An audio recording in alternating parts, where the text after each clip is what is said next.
اس نے کہا حضور بات یہ ہے، سیدھی سی بات ہے کہ میرے بچے مکے میں ہیں اور میرا وہاں کوئی مددگار نہیں، میں نے ایک خط لکھا تھا اور میں اپنے عقیدے اپنے عقل کے مطابق یہ سمجھا تھا کہ اب اللہ کے نبی کا تو مکے والے کچھ بگاڑ سکتے نہیں، مکے والے ختم ہو گئے، اللہ نے نبی کو اتنی عزت، اتنی عظمت، اتنی طاقت، اتنی قوت دے دی ہے کہ اب مکے والے کیا کریں، تو میں اگر ان پر کوئی احسان کر دوں، ان کو خط لکھ دوں، تو شاید وہ میرے بیوی بچوں کے ساتھ کوئی بھلائی کر لیں، اس لیے یا رسول اللہ میں نے اپنی اولاد اپنے بچوں کے لیے مجبور ہو کے یہ بات کی ہے، اب میری گردن حاضر ہے۔ حضور نے فرمایا صدق حاتب، حاتب نے سچ کہا ہے، جاؤ آپ نے معاف کر دیا، جب تمہیں اللہ معاف کر چکا ہے تم تو اصحاب بدر سے۔ تو آپ اندازہ لگائیں کہ اتنا بڑا گناہ ہے لیکن وہ بدری ہے۔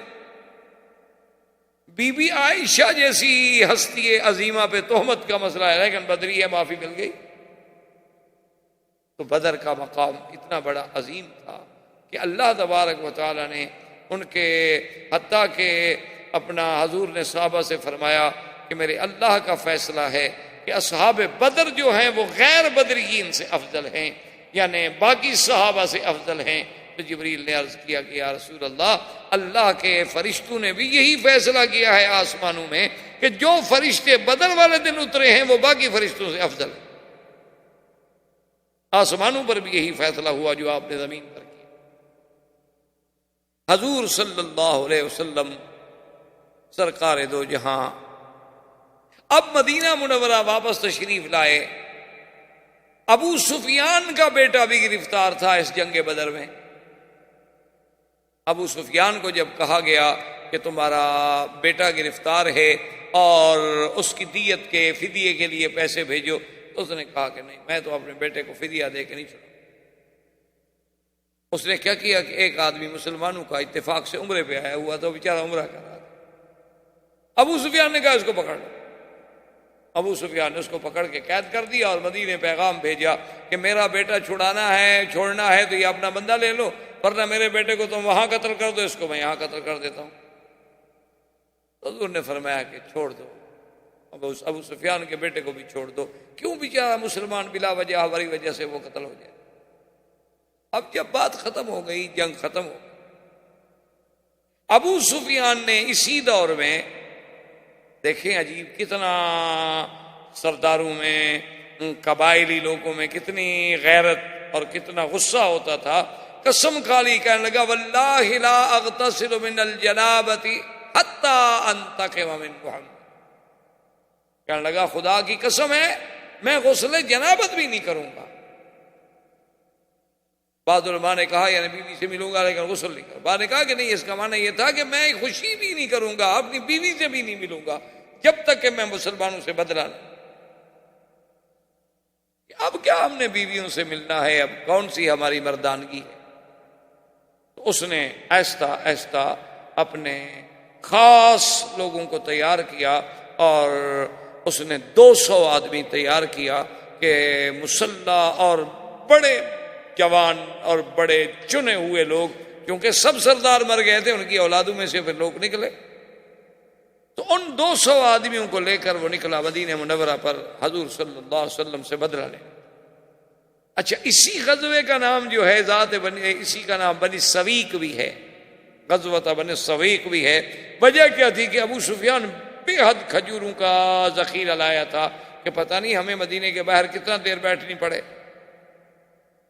اس دور میں غذا جو تھی تو یہ ہوتی تھی کہ بھی کھجور ساتھ رکھ لی، کوئی ستو رکھ لیے، کوئی آٹا رکھ لیا، بس ٹھیک ہے، کھجوریں کھائیں، پانی پی لیا، دن گزر گیا۔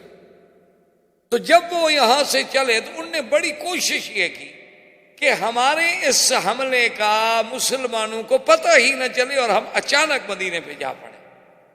اتنی رازداری سے وہ چلے نا جی، اتنا دور کا راستہ انہوں نے اختیار کیا کہ کوئی سوچ ہی نہیں سکتا۔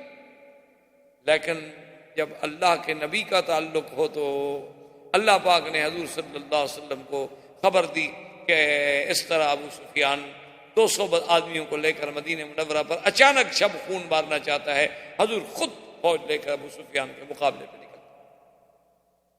تو جب یہ آئے حضور صلی اللہ علیہ وسلم، اب ابو سفیان کو پتہ چلا کہ بھی حضور صلی اللہ علیہ وسلم تو مدینے سے چل پڑے ہیں فوج لے کر، تو راستے میں ایک مسلمان اس کو مل گیا، اس نے اسی کو قتل کیا اور بھاگ گیا۔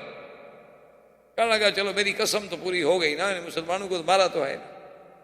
اور پھر وہ کھجوریں جو تھیں ان کا سامان لے کے جانا بڑا مشکل تھا، وہ کھجوریں بھی پھینک گئے۔ انہوں نے کہا بھی بوجھ ہے نا، اونٹ زیادہ تیز نہیں چل سکتے، تو وہ بھی، تو اسی لیے صحابہ نے پھر اس کا نام بنی سویق رکھا کہ بھی یہ تو کھجوروں والا غزوہ ہے نا، کہ بغیر لڑائی کے اللہ نے ہمیں اتنی کھجوریں عطا فرما دی کہ چلو ہم کھجوریں ہی کھائیں گے۔ اس وقت تو کھجور ایک بہت بڑی نعمت سمجھی جاتی، حتیٰ کہ سیدہ عائشہ صدیقہ فرماتی ہیں کہ ما شبع آل محمد، ما شبع آل محمد من تمر قط الا بعد فتح خیبر۔ بی بی عائشہ فرماتی ہیں خدا کی قسم ہے محمد مدنی کے بچوں نے پیٹ بھر کے کھجوریں بھی نہیں کھائیں جب تک کہ خیبر فتح نہیں ہو گیا، کہ پیٹ بھر کے ہمیں کھجوریں بھی نہیں ملتی۔ اسی طرح سیدہ فرماتی ہیں کہ شہرن ثم شہرن ثم شہرن، ایک مہینہ کامل گزر جاتا تھا، 2 مہینے کامل گزر جاتے تھے، 3 مہینے کامل گزر جاتے تھے، حضور پاک کے 9 گھروں کے اندر آگ نہیں جلتی تھی۔ صحابہ نے پوچھا کیا مانا؟ بی بی فرماتی ہے کچھ ہوتا تو آگ جلا کے پکاتے، کیا کرتے، کیوں آگ جلاتے؟ انہوں نے پوچھا کہ امہات المومنین پھر گزر بسر کیسے ہوتی تھی؟ فرمایا تمرتن او تمرتان بما، 2 کھجور کے دانے، 1 کھجور کا دانہ اور پانی کا گھونٹ پی کے اللہ کا شکر ادا کرتے تھے۔ آج خیال ہے ماشاءاللہ آپ کا بازار سے سودا لیٹ ہو جائے نا تو پھر دیکھیں گھر میں آپ کیسے جاتے ہیں۔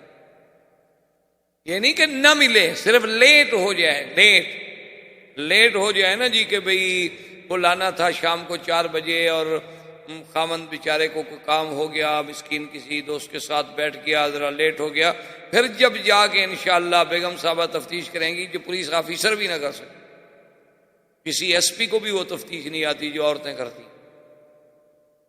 اس کا اگلا پچھلا خاندان کا چٹھا جو کھول کے رکھ دے گی نا کہ تمہارا تو باپ دادا بھی اسی طرح بھوکے ہیں، اسی طرح تم نے ذلیل کرنا تھا، اسی لیے لائے تھے نا مجھے یہاں مکے، مجھے پتا تھا کیا ہو گیا یہاں آ کے تم نے 2 حرف پڑھ لیے تو کیا ہو گیا، تمہارے تو پیچھے والے بھی سارے بھیک مانگتے تھے، مجھے پتا نہیں۔ یہ ہماری بیویاں ہیں اور یہ ازواج رسول ہیں کہ 2 کھجوریں مل رہی ہیں، اس پہ بھی شکر ہے، اس پہ بھی اللہ کا شکر ہے کہ چلو اتنی تو مل جاتی تھی نا کہ ہم کھا لیتے تھے۔ اسی طرح حضور صلی اللہ علیہ وسلم کے یاد رکھیں یہ عظیم واقعہ سیدہ فاطمہ الزہرا رضی اللہ تعالی عنہا کا نکاح جو ہے حضرت علی سے، وہ بھی بدر